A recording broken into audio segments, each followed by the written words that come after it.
She hadn't broken a law, not even a taillight. Yet she was pulled from her luxury car, surrounded by flashing lights and suspicion. The officer's eyes scanned her not for weapons, but for weakness. They barked orders, searched without cause, and finally, they made her sit on the curb, like a criminal. What they didn't know, what they were seconds from discovering, was who she really was. A silent power was about to rise. This is the story of a traffic stop that turned into a courtroom reckoning. Comment your city below. Judge Olivia Carter had presided over hundreds of cases. Ejiji's verdict delivered with calm precision and unwavering integrity. By day, she sat behind a towering bench in Atlanta's Superior Court, commanding the respect of lawyers and jurors alike. But tonight, dressed in casual clothes and driving her sleek black Tesla through a quiet suburb, she wasn't Judge Carter just another black woman on the road. She had just finished dinner with her sister, laughter still lingering in her thoughts. The roads were near empty, the sky dimming into twilight. She tapped her steering wheel lightly to a jazz tune playing low on the radio. Everything felt normal until she noticed flashing lights in her rearview mirror. Her brows furrowed. She wasn't speeding. No broken lights, no sudden moves. Still, the patrol car edged closer, slowing, following. And something about the way it stayed there made her stomach twist. Something was coming in. It didn't feel right. The sirens finally wailed. Olivia pulled over calmly, her hands placed firmly on the steering wheel. A young white officer approached with a tight jaw, resting his hand dangerously close to his holster. He didn't ask for her license.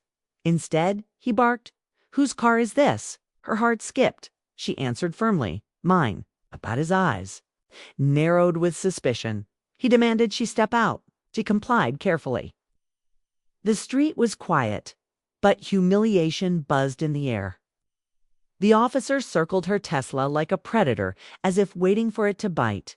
Then came back up another squad. Car, lights blazing. Now 2 officers surrounded her. One opened her trunk without permission. Another radioed in her plate as if she were a known criminal. Olivia spoke with calm authority. "You're violating protocol." But they ignored her. What they didn't know, what they hadn't bothered to ask, was who she was. And Olivia, watching their every move, knew exactly what this was. Not a routine stop, but a test. Not of legality, but of her skin. She had seen men like them in her courtroom, but never had their power been so unchecked. The moment was stretching, public, dangerous. And just when she thought they'd crossed every line, they asked her to sit on the curb. That's when her breath caught.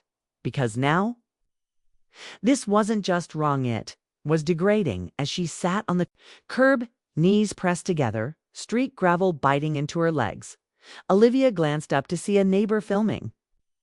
Finally, a witness. But the officers didn't care. They doubled down. One reached into her glove box without consent.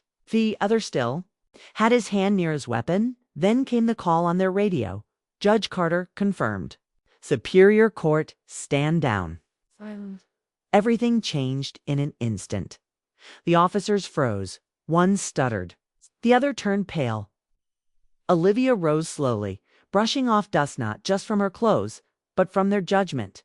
The same woman they tried to dehumanize now held power they couldn't comprehend. Dear audience, if you're enjoying the story, don't forget to give it a like. It really helps. They apologized, but the damage was done.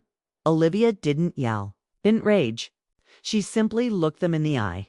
It's the way she did in court when delivering sentences. Calm, focused, undeniably powerful. That night, she filed a formal complaint. The footage went viral. Then for once, the world saw not just a black woman pulled over but a judge treated like a suspect because of skin. But what if there had been no camera, no title, no badge to protect her? Because millions don't have those shields. It's just skin. And in a world that still judges by color before character, how many more must sit on curbs to prove their worth? Thanks for watching. Subscribe to our channel for more powerful stories and new videos.